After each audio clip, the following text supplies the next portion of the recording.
todo conocimiento especulativo posible de la razón debe limitarse únicamente a los objetos de la experiencia. Ciertamente, aquí se dice que no podemos conocer esos objetos como cosas en sí, aunque, por lo menos, pueden pensarse.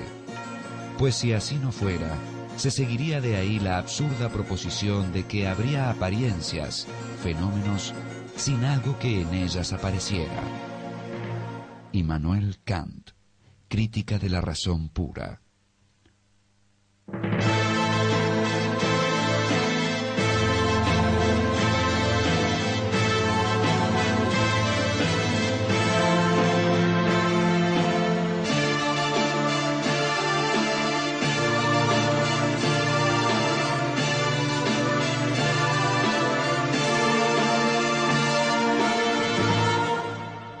Immanuel Kant.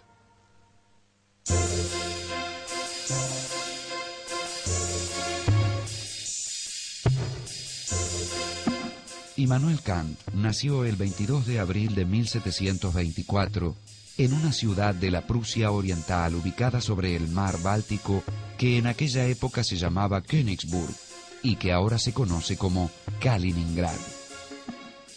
Era de origen bastante pobre, ¿no? Era maestro talabartero el padre, y sin embargo con esfuerzo y con la ayuda de benefactores consiguió mandar a los hijos a la universidad y bueno, Kant se destacó enormemente, ¿no? En la universidad estudió lógica, metafísica, ciencias naturales, en particular geografía física y filosofía de la religión.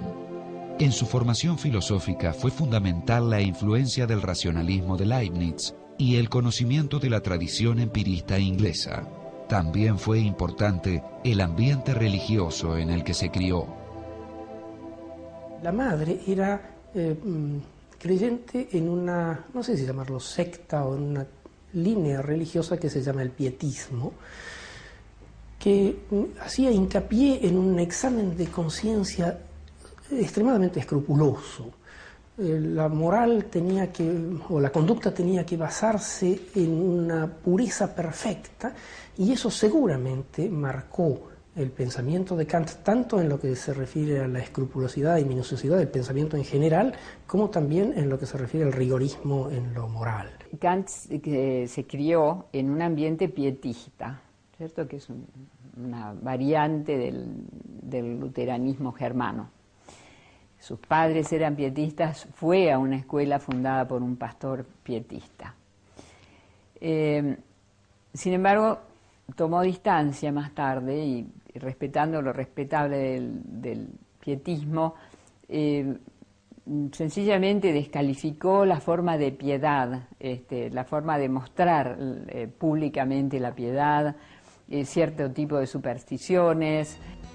Una vez finalizados sus estudios, Kant se empleó como preceptor de familias nobles. En 1755 presentó una tesis sobre temas físicos y consiguió el título que lo habilitaba para dar clases.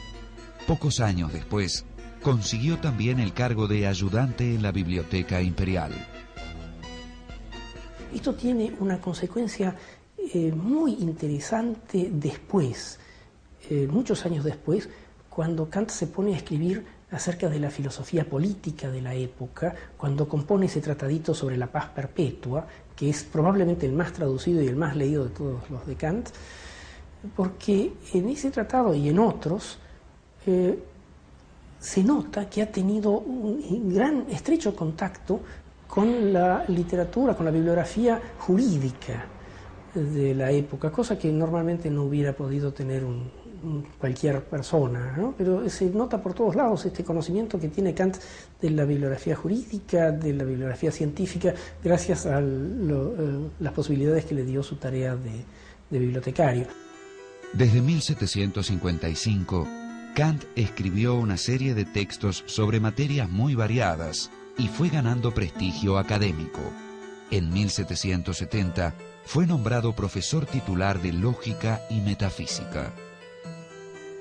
Para entonces Kant había escrito ya varios libros, pero en 1770, cuando es nombrado profesor titular o catedrático en la Universidad de Königsberg, tiene que dar una disertación inaugural y expone en latín un tratado sobre los principios del mundo sensible y del mundo inteligible, que realmente es una inmensa novedad en la filosofía de la época. En esta obra introduce la inmensa innovación de presentar al espacio y al tiempo como formas del mundo sensible y por tanto no como algo que está en el mundo, sino como algo que está en la mente que se enfrenta a ese mundo. Nunca conozco al tiempo ni al espacio por observación de las cosas que se me presentan, sino que la observación presupone siempre ya un conocimiento previo del tiempo y del espacio, y ese conocimiento es independiente de la experiencia.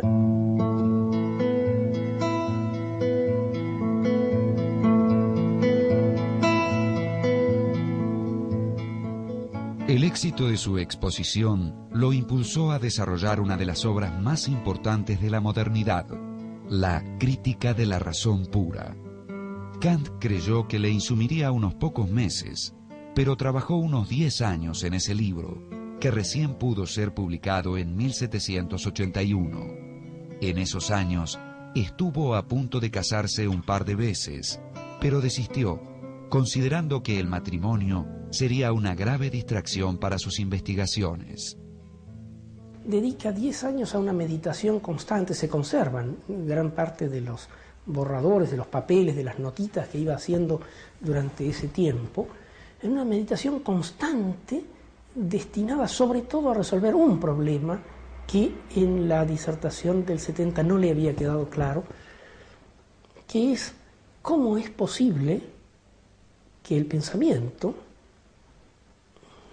podría uno decir, siempre que no lo tomáramos de manera psicológica, que la mente, la inteligencia, que genera a partir de su propio fondo estas ideas o estas representaciones como espacio, tiempo o algunos conceptos como sustancia, existencia, que no las aprende de las cosas sino que las genera espontáneamente, ¿cómo es posible que con esas representaciones generadas independientemente de toda experiencia, sin embargo vaya a los objetos, las aplique y los objetos sean concordantes con estas representaciones? Muchos años después yo he leído que Einstein, en un trabajo sobre geometría, se hace la misma pregunta. En la Crítica de la Razón Pura, Kant investigó si era posible y cómo el conocimiento matemático, físico y metafísico, en tanto conocimiento con pretensión de universalidad y necesidad. Según Kant, no debemos considerar cualquier conocimiento desde sus objetos, sino, inversamente, los respectivos objetos que hacen posible nuestro conocimiento de ellos. Kant llamó a esta inversión giro copernicano, por analogía con el audaz gesto de Nicolás Copérnico, que, en vez de considerar que el Sol giraba en torno a la Tierra, pensó a ésta girando alrededor del Sol.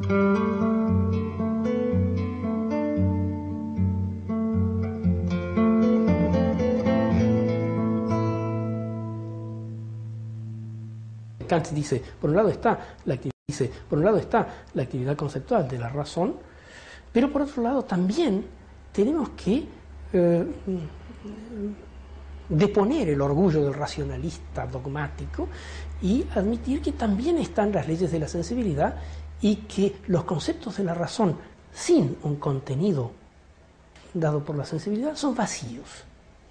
Así como el empirismo recalcitrante, el empirismo empecinado que dice solamente vamos a dar fe a los contenidos obtenidos por experiencias sensibles, así como esos contenidos son ciegos.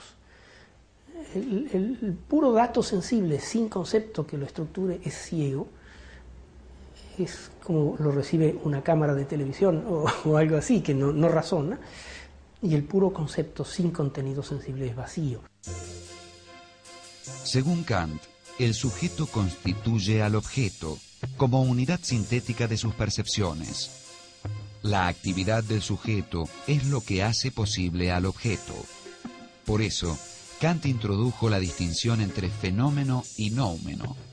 Fenómeno es la cosa en cuanto a objeto para un sujeto que lo conoce. Noumeno es la cosa considerada en sí misma, sin relación con ningún sujeto. Solo lo que es fenómeno puede ser objeto de conocimiento científico. Hay que recordar que el noumeno es del orden de la cosa en sí, lo que no puede conocerse, ¿no es así? Kant separa muy bien lo conocido de lo pensado. Lo conocido es del orden de las ciencias y de la crítica de la razón pura y toda la dinámica de su estructura.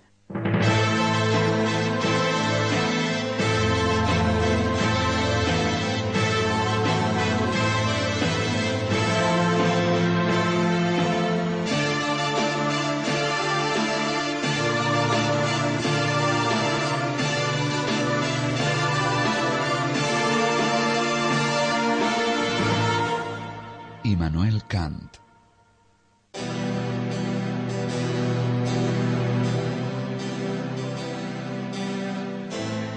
A partir de su análisis, Kant encontró que los objetos de la matemática que se apoyan en la intuición pura y los de la física que se apoyan en la intuición empírica son posibles, pero no los de la metafísica, que no expresan ninguna experiencia. Rápidamente, una de las posiciones predominantes que toma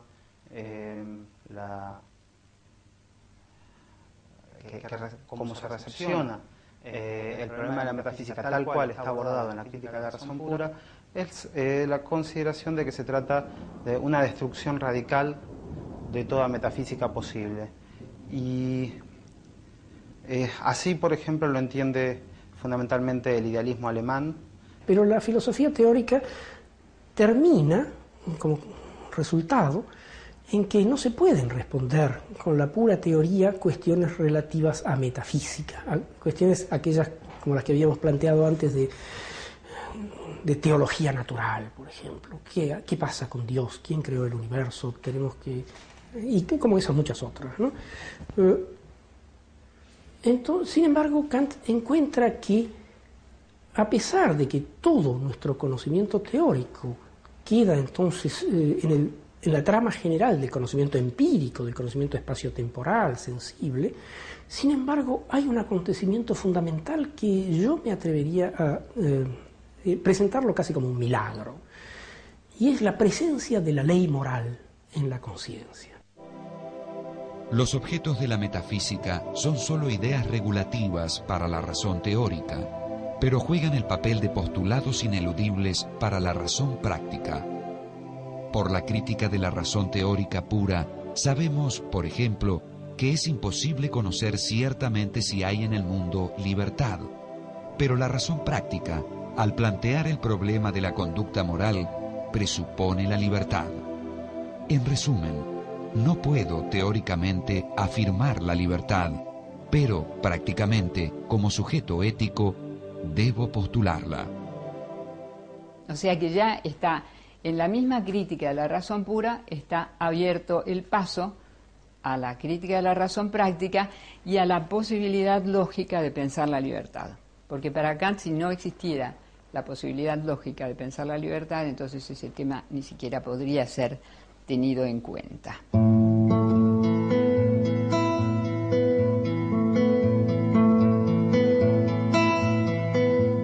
La crítica de la razón pura dio a Kant una fama sorprendente y un tanto incómoda para su estilo de vida rutinario. Mostrando una inmensa vitalidad intelectual, Kant publicó en pocos años una serie de escritos importantes. Los Prolegómenos a toda metafísica futura, en 1783. Los Primeros principios metafísicos de la ciencia natural, en 1786. Y la Crítica de la razón práctica, en 1788. La crítica de la razón práctica, que sería entonces la segunda de sus críticas, tiene un idioma así muy severo y una metodología estricta que intenta ser paralela a la de la crítica de la razón pura. Y en cambio en la metafísica de las costumbres, fundamentación de la metafísica de las costumbres, es como si estuviera dirigido a un público más amplio, ¿no? Que es no hay dificultad para entender ese texto. En la crítica de la razón práctica, Kant se propuso fundar una ética racional y autónoma que se apoyase solamente en la razón y que no dependiera de inclinaciones subjetivas. Para Kant, el respeto es el único sentimiento racional. Es decir, es la razón que, frente a la forma de la ley, la acata por respeto, necesariamente. Y lo contrario sería una determinación de la voluntad por las inclinaciones que Kant llama patológica, no en el sentido nuestro de patológico como enfermo, sino de pathos, ¿no? De la cosa que se vincula con lo sensible. En ese sentido, con odio, amor, simpatía, es decir, cualquier tema que sea un contenido, ¿no? Eso es una determinación patológica de la voluntad. Entonces, el hecho de que la voluntad sea solamente moral cuando está determinada por el respeto a la ley es lo que se denomina el formalismo kantiano, porque, como estamos diciendo, se excluye de esto totalmente cualquier contenido que queramos darle. Conducirse por respeto a la ley no es lo mismo que conducirse conforme a la ley. Es posible que alguien actúe de acuerdo con la ley, pero por motivos no morales.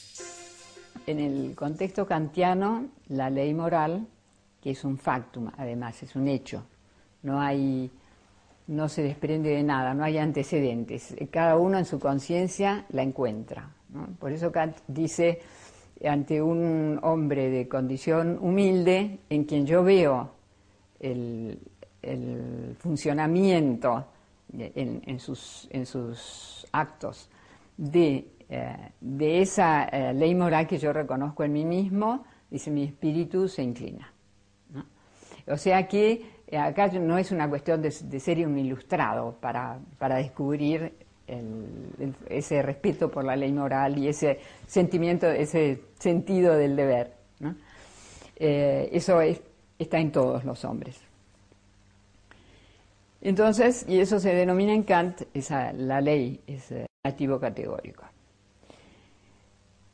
El imperativo categórico se contrapondría, digamos, a los imperativos hipotéticos, porque los imperativos hipotéticos persiguen fines, o sea, son condicionados. En última instancia, el imperativo categórico manda, sé libre, es decir, no te sometas a legislaciones ni de otras personas que pudieran entrar en colisión con tus convicciones morales, ni tampoco de vos mismo. No te sometas a presiones de tu biología, de tus intereses, de tus ambiciones, que pudieran entrar en colisión con esta ley moral. En 1790 publicó la tercera de sus críticas, la Crítica del Juicio o Crítica de la Facultad de Juzgar, obra en la que analizó la facultad racional de subsumir lo particular en lo general y hallar lo general en lo particular. Se ocupó allí de estudiar el juicio estético y el juicio teleológico.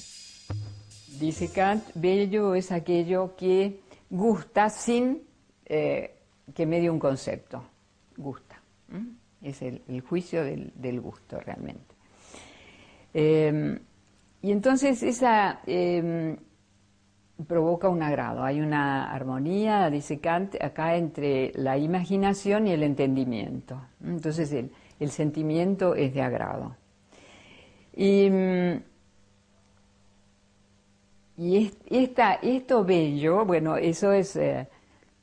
además, en esta estética es interesante pensar que a diferencia de nuestros tiempos, la belleza era lo indiscutiblemente vinculado al arte, ¿no? Pero por eso es interesante el segundo término, que es el de lo sublime. El de lo sublime concierne a eso que causa horror en última instancia, que es enorme, que es oscuro, es infinito. Entonces, nuestra primera enfrentamiento con esas características es de miedo, es de terror. Pero al mismo tiempo, como es un fenómeno que no nos va a afectar, que no corremos peligro, digamos así, entonces ese terror se convierte en una cierta forma de agrado. O sea, lo sublime no es la cosa la que es sublime. Esto, por eso esta crítica es siempre la del juicio reflexionante, porque es la vuelta sobre el sujeto, ¿no? Aparece eso que estamos calificando como sublime, y en última instancia es la conciencia que está frente a eso que está ocurriendo, la que tiene ese sentimiento de que lo que está viendo es sublime, lo denomina así. Dice, por ejemplo, cuando hay una tormenta en el mar, una tormenta espantosa, aterradora, no es eso lo que es sublime, sino es la resonancia en mí de eso que estoy viendo.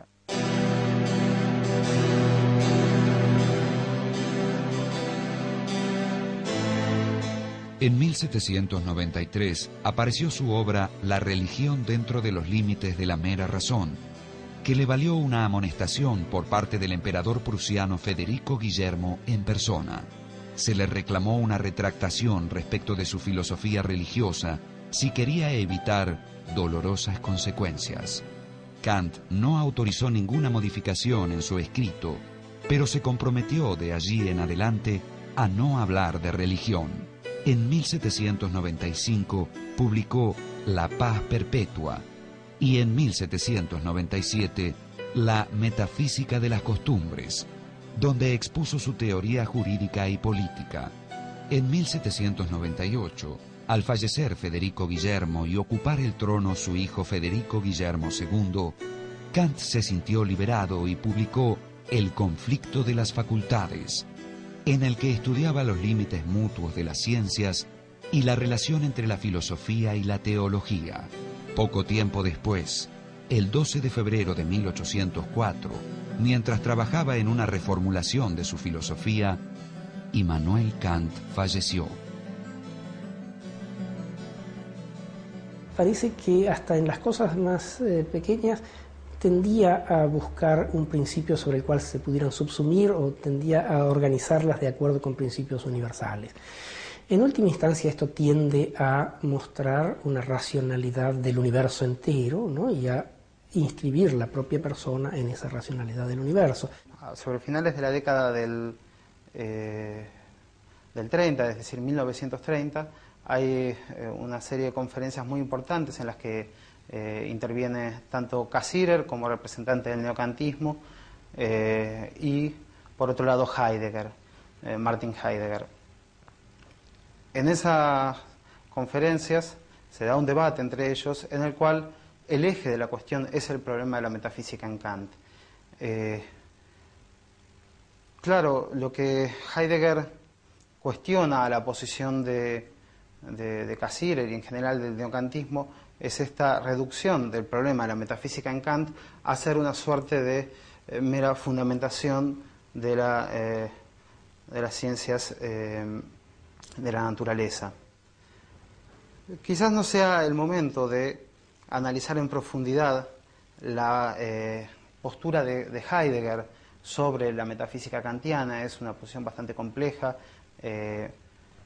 pero más importante quizás es llamar la atención sobre las consecuencias que trajo, hasta que se verifican hasta la actualidad, en la interpretación de la metafísica kantiana.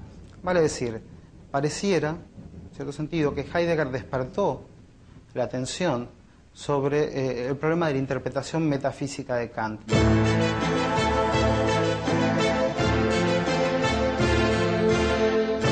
La obra de Kant, que supo entrelazar las tradiciones racionalista y empirista, culminó la filosofía moderna y alcanzó su punto más alto, el principio ilustrado de la autonomía de la razón, a la vez que la conciencia más descarnada de sus límites.